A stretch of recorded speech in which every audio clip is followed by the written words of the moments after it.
The Queen, in her Christmas message, tells people they're not alone during these challenging times.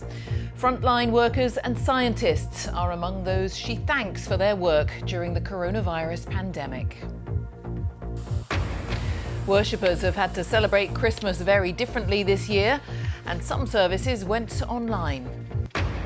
And it was a Christmas day like no other for EU ambassadors, as Michel Barnier briefed them about the trade deal with the UK.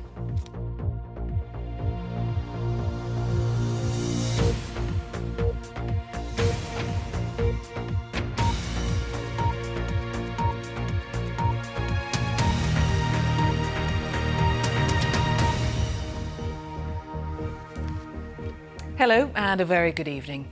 The Queen, in her Christmas message, has praised the many acts of kindness that have been seen during the coronavirus pandemic and has tried to reassure people who've had to spend today without loved ones that they're not alone.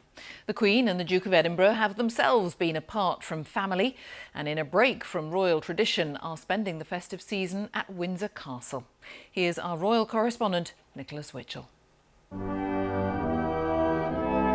From Windsor Castle on a Christmas day without the customary companionship of families coming together, a Christmas broadcast in which the Queen reflected on a time of exceptional difficulty. For Christians, Jesus is the light of the world, but we can't celebrate his birth today in quite the usual way. The pandemic had disrupted so much for people of all faiths, and yet, the Queen said, it had also brought us closer. In the United Kingdom and around the world, people have risen magnificently to the challenges of the year, and I'm so proud and moved by this quiet, indomitable spirit. To our young people in particular, I say thank you for the part you have played. She expressed gratitude to frontline workers and for the amazing achievements of modern science, and she'd found encouragement in the way people had supported each other. We continue to be inspired by the kindness of strangers and draw comfort that even on the darkest nights, there is hope in the new dawn. She recalled that this year was the centenary of the burial of an unknown serviceman in Westminster Abbey, an unnamed hero from an earlier generation who'd become a symbol of selfless duty. He represents millions like him who throughout our history have put the lives of others above their own, and will be doing so today. For me, this is a source of enduring hope in difficult and unpredictable times.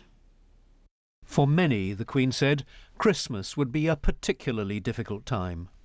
Of course, for many, this time of year will be tinged with sadness, some mourning the loss of those dear to them, and others missing friends and family members distanced for safety, when all they'd really want for Christmas is a simple hug or a squeeze of the hand. If you are among them, you are not alone. And let me assure you of my thoughts and prayers. The reference to a hug or a squeeze of the hand was a human touch, the kind of language the Queen doesn't often use publicly, deployed today in a Christmas Day message of hope and reassurance. Nicholas Witchell, BBC News. The coronavirus pandemic has also featured heavily in the festive messages from religious leaders. The Archbishop of Canterbury said that despite what he called this year of anxiety, there were many gifts of hope, including the vaccines. Pope Francis called for universal access to inoculation. Worshippers around the world have had to mark Christmas very differently this year, as Helena Wilkinson reports. St Peter's Square, empty and eerily quiet. Normally, thousands gather for the Pope's Christmas Day message, but not this year. Instead, Pope Francis spoke from inside the Vatican. At the heart of his address was the pandemic. He said the vaccine brought hope at a time of darkness and urged world leaders to ensure that everyone had access. The pandemic has left many places of worship empty this Christmas. Midnight Mass at Westminster Cathedral in London was held online only. At Canterbury Cathedral, they did gather today at a social distance. The Archbishop of Canterbury, Justin Welby, reflected on what the pandemic had shown us. In this Christmas of absence, mourning and restrictions of all kinds, are there any gifts of good news under the tree? Any gifts of hope? Well, there are many. The vaccine is a gift of hope. Our sense of community and mutual care has changed so much. That is a gift of hope. How are you, Raymond? Many churches across the country have held services online this Christmas, like St James Evangelical Church in Carlisle. Others with space were able to invite churchgoers in. At St Mary's Church in Congleton near Cheshire, they were able to book a pew, one per household bubble. Well, I think it's wonderful. I think the old place has been going for 1,000 years now, so we couldn't let it down and miss a Christmas. We had to find a way. Christmas this year has been difficult for so many. The messages from religious leaders have been ones of comfort, light and hope in darkness. Helena Wilkinson, BBC News. EU ambassadors have been given a Christmas Day briefing about the post-Brexit trade deal reached with the UK by the bloc's chief negotiator, Michel Barnier. Here, MPs will vote on the deal in Parliament next week before the existing trade rules expire on the 31st of December. Here's our political correspondent, Leila Nathu. Glad tidings of great joy, because this is a deal. Some light reading. The post-Brexit deal agreed yesterday between Britain and the EU runs to more than 1,200 pages. This morning, the man who negotiated it for the EU side, Michel Barnier, briefed ambassadors of EU member states on its detail. What's the plans for today then? Mission accomplished. What's in that blue folder sets out how the EU and UK will trade and cooperate from the new year. To finally have something on paper is a success for both sides.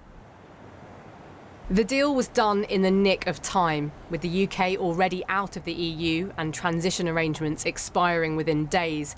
MPs and peers will have until Wednesday to digest the detail before being called back to Parliament for a debate. Good evening. There are unlikely to be any hold-ups in Westminster, though. Labour is set to back it. We will certainly be better off with this deal, and we have to make it work. No deal would have terrible consequences for our country, and the Labour Party could not enable that to happen. During the long months of negotiations, both sides seemed determined not to give ground. What's now on the table is a compromise, but those who campaigned for Brexit have broadly given the deal a thumbs up. If the contents are as described by the Prime Minister, then I think it is a very satisfactory outcome, and actually an extraordinarily good one, given the rather bum hand he had been dealt when he took over from Theresa May. Britain's new relationship with Brussels is now more defined. EU ambassadors are weighing up how the future looks with the UK on the outside. The deal will need time to play out in practice, but both sides will be relieved it was, against the odds, done. Leila Nathu, BBC News. The latest government figures show there were 32,725 new coronavirus infections recorded in the last 24-hour period. 570 deaths were reported. That's people who died within 28 days of a positive COVID test. It takes the total number of deaths with coronavirus across the UK to 70,195. At midnight, tougher coronavirus restrictions come into force in many parts of the UK. A further 6 million people in the east and southeast of England will move into Tier 4, the highest in England. Northern Ireland and mainland Scotland enter new lockdowns. And in Wales, lockdown restrictions which have been eased for Christmas Day will be reimposed. 1,300 people have been told to leave their homes in Bedfordshire because of a risk of serious flooding.